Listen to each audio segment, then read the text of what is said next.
Like, share and subscribe for more great content. Help get this video 100 likes if you would like us to release more parts in this series. This fanspiration was written by J.D. Marco. Remember to support the writers on social media. And now let's begin. Disheveled and heartbroken, Johnny walks away from his car and phone. Hours pass after wandering the streets aimlessly as the summer sun is setting. Johnny winds up in the last place he expected, Larusso's house. Larusso's son, Anthony, walks down the driveway to take out the garbage. Staring at his phone, Anthony doesn't even notice Johnny standing in front of him and walks off. Turning back the other way slightly, still in disbelief that this can't be a sign, Johnny stumbles up the driveway and towards the front door. Before he can ring the doorbell, a voice calls his name. Johnny. It's Amanda. She's standing behind him, holding mail in her hand. Fuck, whispers Johnny, as he turns around. Amanda can see the redness in his lenses and the tired bruises under his eyes. If you're looking for Daniel, he's not here. No, well, I mean. Do you know where he is? He's at the hospital. Johnny nods solemnly. Amanda's arms are now crossed defensively. If there's nothing else, John, I'd like you to leave. Hearing the conversation from the front door, Anthony opens the front door to find his mother and Johnny talking. Mom, what's this dickhead doing here? Asks Anthony with disdain. Johnny turns around and sees Anthony. Anthony, go back inside, says Amanda. My sister almost got killed because of you, asshole, yells Anthony. Johnny looks to the ground defeated at Anthony's words. Anthony, that's enough, says Amanda. No, he's right, it's my fault, says Johnny. Anthony rolls his eyes and walks off. Amanda looks deeper at Johnny to see that tears are rolling down his sunburnt cheeks. Johnny sniffles deeply and wipes his eyes. Look, Johnny, I'm sorry about Miguel, I really am, but if you ever set foot in my house again, I'm calling the police. Your rivalry with Daniel, and your goddamn dojo, has caused me and my family more trouble than. It's not my dojo anymore, interrupts Johnny. Amanda is taken aback. Johnny stumbles away. At the hospital, Daniel sits at Sam's bedside, as she sleeps. His phone rings. Amanda. Hey, hun, says Daniel. Babe, I need to tell you something, and I need you to keep your cool when I tell you, says Amanda. Daniel squeezes his eyes and inhales sharply at the sound of possibly more bad news. Johnny came by, says Amanda. Let me guess, he's looking for Robbie, says Daniel. Actually, he was looking for you, but what? Amanda is trying to recall exactly what he said. When I mentioned his dojo, he said it's not his anymore, says Amanda. Confused at first, but then horrified that his worst nightmare has come true, Daniel gets up out of his seat. Where did he say he was going? Asks Daniel. I don't know, he just walked off, that was 10 minutes ago, says Amanda. I need to find him, I'll explain later. Daniel hangs up and leaves. Amanda is confused by Daniel's concern for Johnny. Continuing to walk aimlessly, Johnny is now in another part of town that has very few streetlights and a lot of darkness. Looking straight ahead, Johnny sees a shadowy figure, a group of 5 men, walking towards him with flannel shirts and ripped jeans. Similar to the punks Robbie used to hang out with. You lost, pal? Asks the leader. Johnny looks at them with contempt. None of your business, man, says Johnny. Hey, no need to be hostile, bro, says the leader with a hint of sarcasm. Yeah, we just want to see if we can help, says the second. Knowing that they are trouble, Johnny tries to stand tall. You know, you guys are pissing off the wrong guy, on the wrong day, says Johnny. Oh, is that so? Asks the leader. Before he can continue, Johnny is kicked in the back of the knee by a henchman and put in a rear naked choke. Johnny doesn't struggle and headbutts the henchman from behind and slithers out, punching him in the temple. The second punches Johnny in the back of the head when he wasn't looking, knocking him to the ground. Not staying down, Johnny tackles the leader and punches him in the groin. A larger henchman chokes Johnny and pins him to the wall. Driving around, Daniel looks around and sees a commotion, involving a group of 5 thugs, holding a man against the wall. Having an epiphany involving October 31, 1984. "Get him up," says Johnny. "Leave him alone, man, he's had enough," says Bobby. Fearing the worst, Daniel pulls over, parks the car nearby and gets out swiftly, yet quietly. Getting a closer look, his instincts confirm that it is Johnny who is now being held by the shirt, barely conscious. "You should never come in my neighborhood, pretty boy," says the leader. Not wanting to make a sound, Daniel crouches on the bonnet of a nearby car. "When I'm done with you, you ain't going to be pretty no more." Before the leader can land a blow, Daniel lands a head-level kick to his head and stumbles over, landing into a fighting stance. The other 4 ready themselves. "Let him go," says Daniel. "Or what?" asks the second. "I'm not going to ask again, pal." The leader signals for one of his crew, a tall, bulky man, to go after Daniel, who is remaining calm and collected. Johnny, slowly regaining his focus, notices Daniel. "Larusso," whispers Johnny. The bulky man takes a swing at Daniel, who blocks and counters with a stomach punch and a kick to the groin, and a crescent kick to the face. Johnny is impressed, and decides he wants in on the action, by elbowing one of the crew and kicking another. Daniel notices that Johnny is okay, as they are now back-to-back in fighting stance. "You okay, Johnny?" asks Daniel.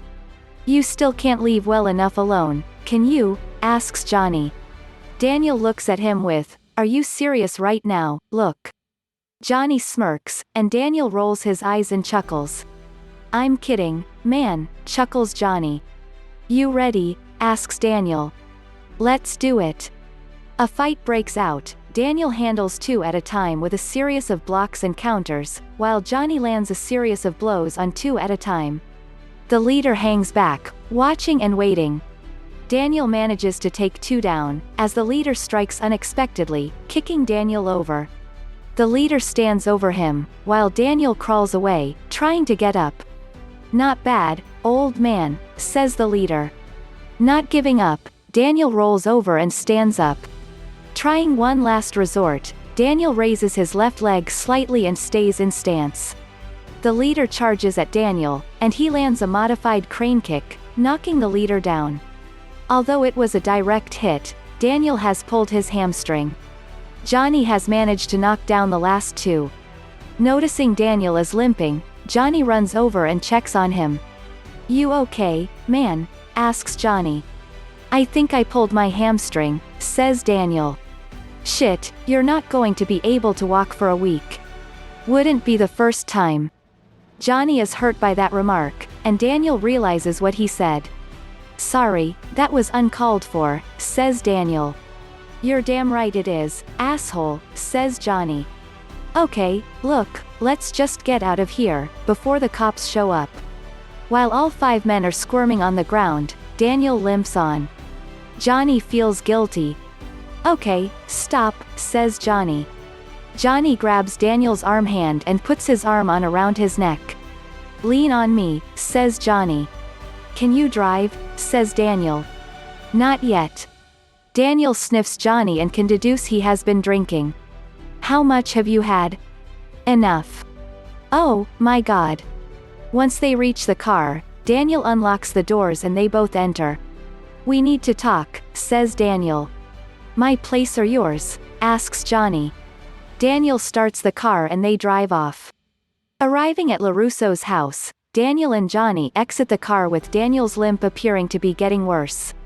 "Jesus, Larusso, you were doing 15 in a 30 zone," says Johnny. "Hey, I just screwed up my leg trying to save your life, give me some credit," says Daniel. "I helped you to your car, didn't I?" Daniel chuckles softly in agreeance, as Johnny continues to help him into the house. As they enter, Daniel turns off the alarm and Johnny enters. There's a sense of awe. "Jesus, I keep forgetting what a palace this is," says Johnny. "Yeah, it's a bitch to clean, though," says Daniel. "You? Clean? I happen to like keeping a neat house, okay." Johnny rolls his eyes, while Daniel checks his phone. There are 10 missed calls and 20 messages from Amanda. Each message reads, "Where are you, Daniel? What is going on? Answer your phone." "Shit," whispers Daniel. "What is it?" says Johnny. "I'm in big trouble, Johnny." "What did you do?" "Literally, 2 hours ago, I promised Amanda, no more karate. I've already broken my promise. She'll come around. Look, you don't know her the way I do, John. She's a cool chick. Man, you'll be fine."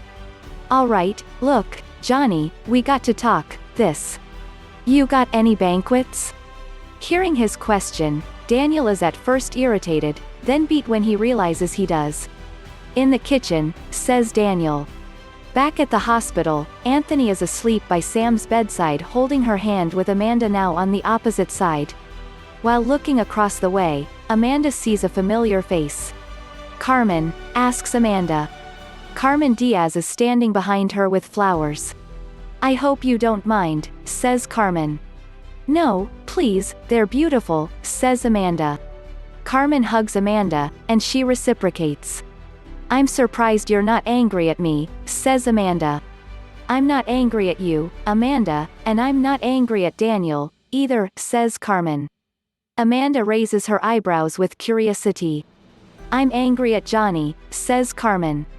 "Sit down," says Amanda. Amanda guides Carmen to a nearby seat, who proceeds to put the flowers down. "Even though he has caused my son so much trouble, I still care for him, so much," says Carmen, becoming teary. Amanda brings her in for another hug, and Carmen reciprocates. Johnny follows Daniel into the kitchen. As they enter, Daniel opens his fridge and pulls out a 6-pack of Coors Banquet in bottles. "You were giving me shit the other night because I drink these," says Johnny. "Actually, these are yours," says Daniel. Johnny is confused. "Amanda bought them to say thank you for taking care of Sam," says Daniel. "Sure, Amanda bought them," says Johnny. Daniel realizes that Johnny knows when he is lying. "Don't drink them all at once," says Daniel. Johnny is touched that Daniel bought him his favorite beer to say thank you. "Have one with me," says Johnny. "Nah, I'm good," says Daniel. "Come on, man, it's been a long day, we could both use a cold one." Daniel shrugs and reluctantly accepts. After they open up their beers, Daniel realizes that Johnny is the closest thing he has to a friend right now, raising his bottle. "To burying the hatchet," says Daniel. "Thank God for that," groans Johnny. Both Johnny and Daniel gently toast and take a swig of their beers. Daniel is surprised by how smooth and sweet it is. Johnny smiles. "I'm sorry about the dojo, Johnny," says Daniel. "Amanda told you?" asks Johnny. "What she didn't tell me, I figured out on my own." "What do you mean?" "Kreese took it back, didn't he?" Johnny is shocked by how well Daniel put 2 and 2 together. "You told me he was gone for good," asks Daniel. "He got in Zarkarian's ear, when Johnny stops mid-sentence thinking about Tommy's passing. "When, what?" "Never mind. Okay, look, I can talk to Armand, and see if he can." "Forget it, Larusso, I'm done with Cobra Kai." Daniel didn't expect to hear those words come out of his mouth. "Really?" asks Daniel. "Look, Johnny stops mid-sentence and admits the truth that he knew deep down.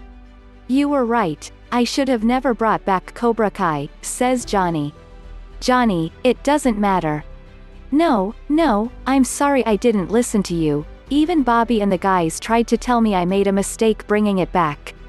I'm sorry too, I thought bringing back Miyagi-Do was the right thing, but I know if Mr. Miyagi was here, he would be so disappointed in me." Johnny can see that this is eating at Daniel, but he doesn't quite know how to handle it. "From what you've told me, he doesn't seem the type that would disappoint easy." "I guess so." Johnny is starting to see the predicament that they are in and reflects on everything that has happened by taking another swig of his beer. "You know, I've lost my son, I've lost my best friend, I've lost my girl, and I've lost the one thing that made me what I am," says Johnny. Hearing the words that he has said, Johnny slumps on the kitchen table. Now I have nothing, says Johnny solemnly. Trying to put on his Miyagi hat, Daniel puts a hand on Johnny's shoulder. Yeah, you do, says Daniel. What, you? Asks Johnny. Once I knew what Kreese did to you. Again, I had to find you. Johnny is starting to feel uncomfortable with Daniel going soft on him and shrugs him away. I don't need your pity, man, says Johnny. Okay, tough guy, I am just saying you're not alone in this, says Daniel. Look, this is not your fight, Larusso. Yeah, it is, you have no idea what that son of a bitch did to me. I know, he showed up in your dojo and threatened you. I'm not talking about that. I'm talking about what he did to me. Johnny is completely lost and can't understand what he's talking about. Johnny, there's something about Kreese that you don't know, says Daniel. Johnny has his suspicions, but isn't surprised that Kreese hurt Daniel. Daniel's phone goes off again, and he answers it. It's Robbie. Robbie, asks Daniel. Mr. Larusso, says Robbie. Let me talk to him, says Johnny. Hold on, your dad's here. Daniel hands him the phone, and Johnny talks to him. You okay, Robbie? Asks Johnny. Dad, I tried calling your cell, you weren't answering, says Robbie. Johnny realizes where he left the phone, back at the beach in the sand. Shit, says Johnny. What? Asks Robbie concerned. I threw it away, says Johnny. Why? It doesn't matter, where are you? I'm at the Larussos. Hearing this, Johnny runs out the house and Daniel follows, but struggles to walk. Johnny, where are you going? Running into the family dojo, Johnny sees Robbie sitting on a bed. He is just as disheveled and depressed as his father. Not wasting another minute, Johnny races towards Robbie and holds him. I'm so glad you're all right, says Johnny sobbing. I'm so sorry, Dad, says Robbie, also quietly sobbing. It's not your fault, son. I was just trying to break up the fight, I didn't want to hurt anyone. Daniel arrives and sees them having a moment. He smiles tenderly, realizing that being a parent and sensei aren't the same thing, so he doesn't interrupt them. Once they break apart, Robbie notices Daniel. You still got your